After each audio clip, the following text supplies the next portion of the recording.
Bienvenue sur Africa 24 dans cette nouvelle édition de l'Africa Tonight. Voici les titres de l'actualité.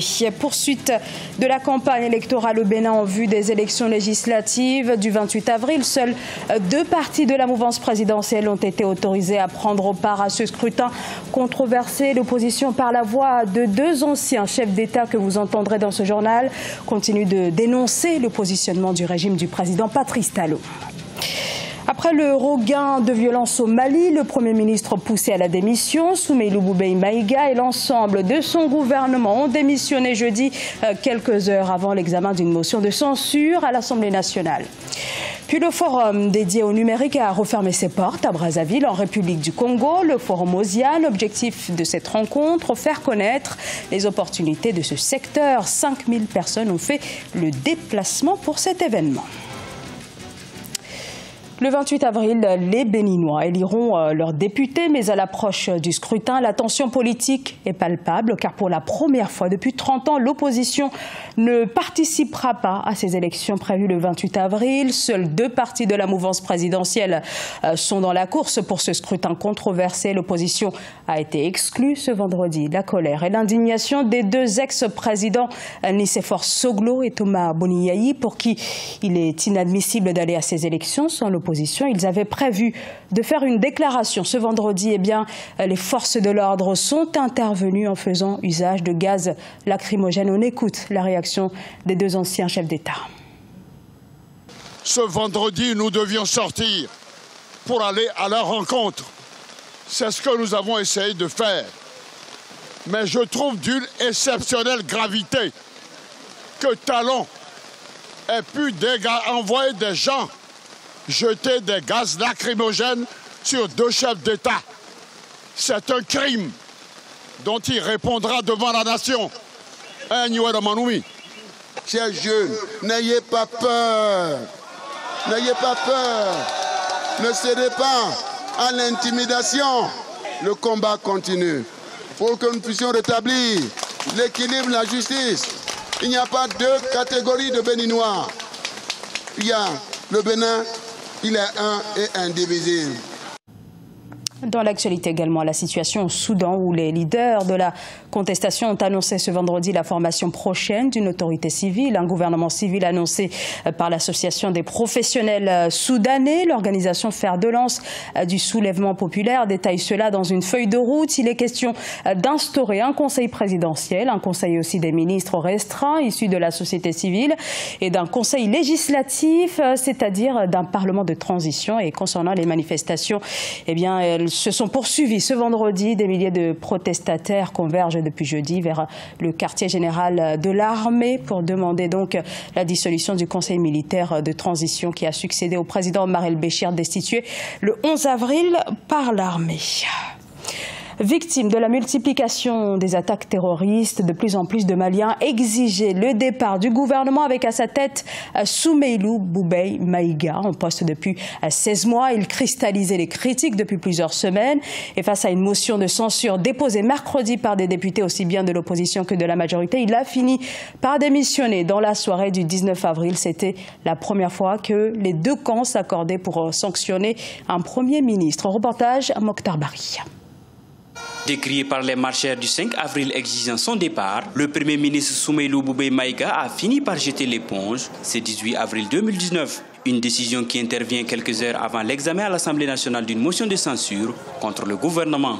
Les conséquences de cette démission sont multiples. Il y a les conséquences au plan politique, il y a les conséquences opérationnelles, notamment sur le fait que pendant quelques jours, on sera obligé de surseoir à certains objectifs de l'agenda qui avaient été déroulés par le président de la République il y a quelques jours. Ça aura certainement, en tout cas dans un court terme, quelques frictions au sein de cette équipe hétéroclite qui soutient l'action du président de la République. Il est reproché au désormais ex-premier ministre sa gestion de la situation sécuritaire dans le centre et le nord du pays, avec son lot d'attentats et de conflits intercommunautaires. Soumeylou Boubèye Maïga quitte la primature au moment où le projet de révision constitutionnelle peine à rassembler tous les Maliens. Les défis du prochain gouvernement sont énormes, avec un contexte sécuritaire préoccupant. Cette démission est intervenue à la suite d'un grand mouvement de contestation et de protestation contre la gouvernance du pays et en pointant du doigt le Premier ministre. Au-delà du président de la République,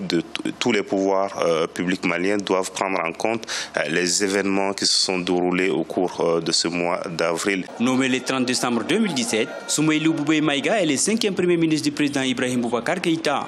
Les tractations pour la nomination d'un Premier ministre sont déjà en cours.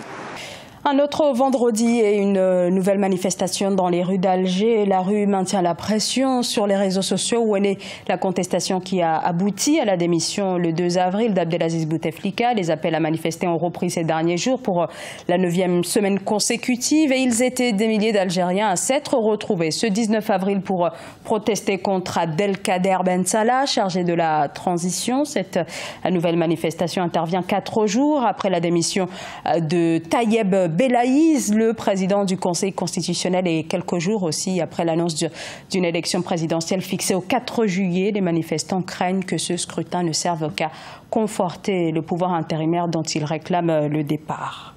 Le gouvernement d'union nationale libyen indexe la communauté internationale avec en première ligne la France, accusée de soutenir le maréchal Khalifa Haftar, dont les forces poursuivent l'offensive sur Tripoli. Du côté de l'ONU, et face au manque de consensus autour d'une résolution, l'émissaire Ghassan Salamé considère que les divisions internationales ont encouragé l'offensive du maréchal. Sharon Kamara. Tripoli vit sous une pluie de tirs depuis 2 semaines. Le général Khalifa Haftar poursuit son offensive pour prendre le contrôle de la capitale libyenne, jusqu'ici dirigée par le gouvernement d'union nationale soutenu par l'ONU. Une offensive qui a déjà causé la mort de plus de 200 personnes. Le Premier ministre Abdullah Al-Thani épingle la communauté internationale.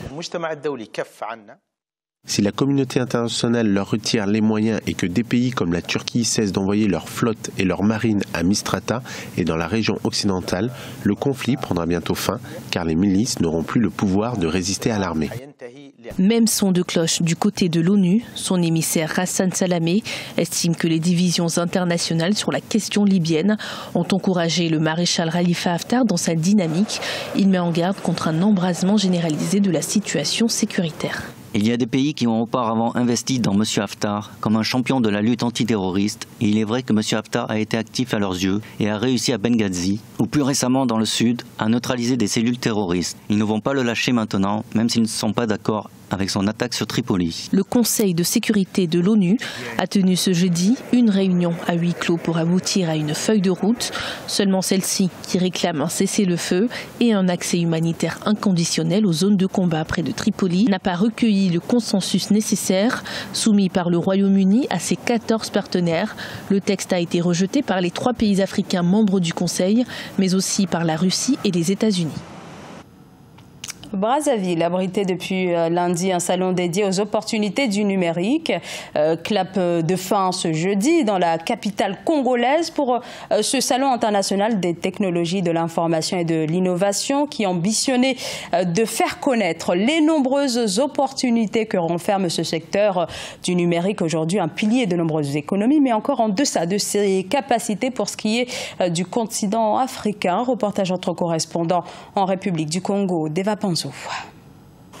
Près de 5000 personnes ont franchi l'entrée du Palais des Congrès de Brazzaville afin de participer au 3e Salon international des technologies de l'information et de l'innovation, OSIAN, qui s'est tenu du 16 au 18 avril 2019 sous le thème « Développer la confiance numérique pour garantir une économie prospère ». Plusieurs thématiques ont été abordées lors des panels par les experts et ministres venus du monde entier, allant de la sécurité numérique aux opportunités économiques. Forte est mon émotion de savoir que nous avons tenu cette 3e édition. Le plus important, ce n'est pas d'être le premier, d'être le seul. Le plus important, c'est d'exister. Nous devons être vigilants par rapport à la souveraineté de notre pays. Nous devons rester vigilants par rapport à l'éducation, le capital humain. Durant 3 jours, les acteurs du numérique d'Afrique centrale et du monde entier ont exprimé leur point de vue au cours des échanges. Les ateliers thématiques, animés par les experts, ont été pris d'assaut par les jeunes élèves, étudiants, start-upers, qui ont été les principaux bénéficiaires de ces assises. Alors moi, en tant que jeune start-upper, j'ai beaucoup tiré de ce salon. D'abord, j'ai eu l'opportunité d'exposer mon projet qui sera bientôt sur le marché, au grand public, aux jeunes qui seront là, qui sont mes potentiels utilisateurs. Et j'ai eu aussi le feedback des grands entrepreneurs. Ce salon m'a vraiment permis de comprendre ce qu'on entend, qu'est-ce qu'on entend par l'intelligence artificielle. C'est pour ma première fois que j'assiste à ce salon, vraiment, j'ai compris beaucoup de choses. La 3e édition du Salon Osiane a aussi connu des grands moments à l'image de la signature de l'accord de partenariat entre le PNUD et l'Association des professionnels du numérique au Congo, Pratique, en vue de l'accompagnement des jeunes porteurs de projets innovants. Ce journal a été réalisé par l'ensemble de la rédaction. Merci de votre fidélité. Dans un instant, une nouvelle édition de l'actualité sur Africa 24.